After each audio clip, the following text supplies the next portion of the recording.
We're live back to the Matrix, and you know what? It has to be said. The Patriots took this L, and they needed to take this L.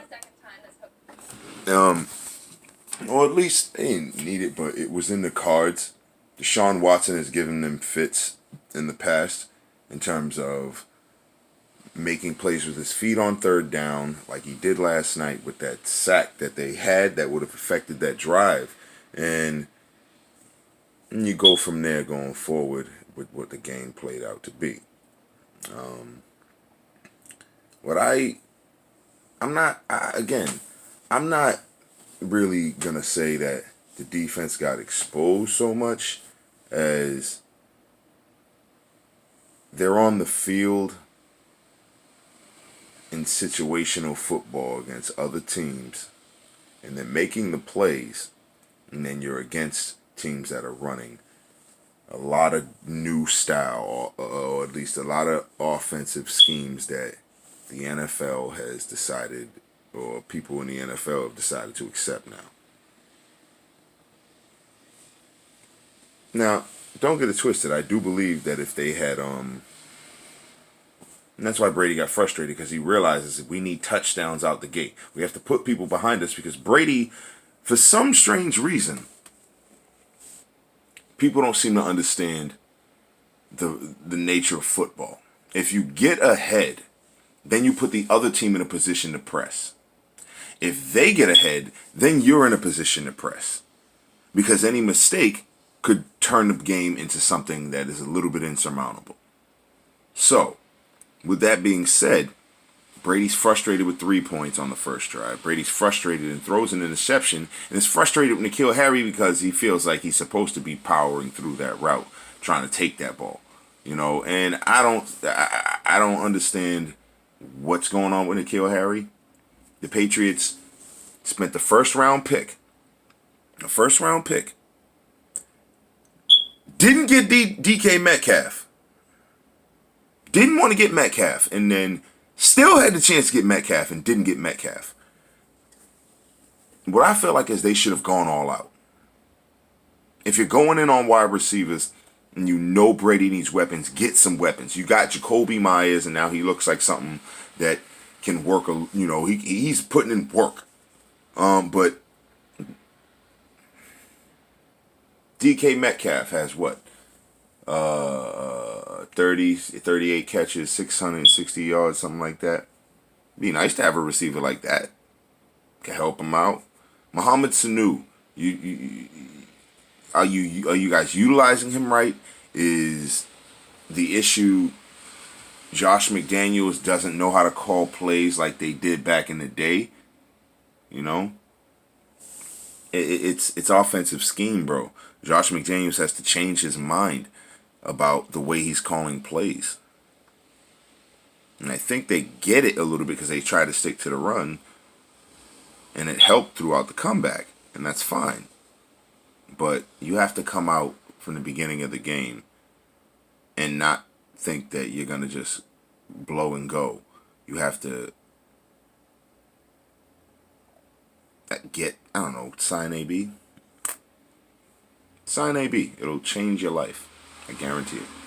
What people don't really pay attention to is the fact that if AB is on the field, then people have to pay more attention to AB than Edelman at that point. Edelman is a focal point of, somehow Edelman is getting open still and he's being doubled. Edelman is that much more improved with an AB on the field. And then N'Keal Harry and Brady can work on getting things together, giving N'Keal Harry specific, assignments. I think that's really what's missing is a weapon. Just a guy on the outside who is just like, he's good. Now we can groom N'Keal Harry. You're asking a lot of this man. He's capable of it.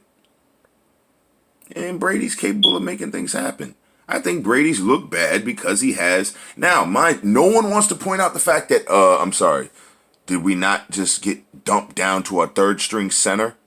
Again?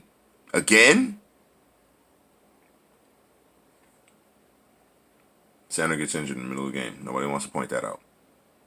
Nobody said anything about that. Oh well, okay, that's fine.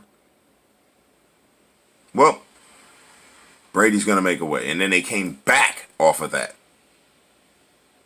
So they're 10-2. It is what it is. You gotta really look at it from a season point of view. Kansas City Chiefs coming up. They're gonna try to make adjustments. I think the Kansas City Chiefs are a little bit easier to deal with from a standpoint that played at home. They played their lanes from the defensive line standpoint. They did not go outside of what they were supposed to. Deshaun Watson made plays. That's really what you can say. They should have had that sack. Patrick Mahomes is a lot easier to take down if you play your lanes the same way. He's not as fast as Deshaun Watson, so it's okay. It's okay. I think, but he obviously he's a better passer than Deshaun Watson. I'm looking forward to this game. I'm also looking forward to the Celtics game on Wednesday. Celtics versus Heat. We'll be live. We'll be on the scene. Celtics versus Heat. That's the plan. All right. Other than that, man, you got to give credit where credit's due. Deshaun Watson, and mind you, Hopkins found a way to make plays here and there. He found a way to make plays, even though he was up against the best corner in the league, Gilmore. You know, and Deshaun Watson is a really, really talented receiver because he's not really just an outside receiver. He's tall enough to, but he's an inside guy. And the way he's an up the seam guy. He's very herky jerky, you know. And because he's kind of bow legged, pigeon toed a little bit, you don't know which way he's running. But that aside as well, the Texans have a good team. Deshaun Watson is a dynamic quarterback, and the reason Deshaun Watson is a good quarterback, and the reason Dak Prescott is a good quarterback, and the reason Lamar Jackson's a good quarterback, and the reason Russell Wilson's a good quarterback, and the reason let me stop there for a second. These guys can stand in the pocket and make plays, extend plays with their legs intelligently and keep their eyes downfield. Watson's probably the lowest on the barometer, but he's there. He's there. He's there. And at the same time, they could take off at any moment. Each of them has different qualities. Each of them has different skills. Russell Wilson's just a monster thrower of the ball. It will make people look good. Great offensive line. Deshaun Watson has a gang of angles he can throw the ball. I mean, not Deshaun Watson. Lamar Jackson has a gang of angles he can throw the ball from. And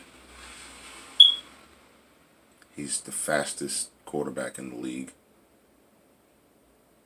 He's Colin Kaepernick plus. Like, that's what Colin Kaepernick does. His game is Colin Kaepernick. That's literally what Colin Kaepernick was doing. Colin Kaepernick, to me, is better than Deshaun Watson. Say it ain't. Say it ain't so. Now they're building offenses around these quarterbacks, and somehow Colin Kaepernick doesn't have a job. Side note. We back to the Matrix coming. The Celtics game on Wednesday. Patriots need a receiver. And a fucking tight end. Or put them tight ends in the block and play a tight end in the block, play 3 wideouts, 2 wideouts, AB, Edelman as the back or some shit and slide him out, whatever. I don't give a fuck. All I'm saying is you have to get someone that can give you exactly what AB gave you in that one game he played. Hit me up with the commentary, y'all. Tell me what you think. Matrix out.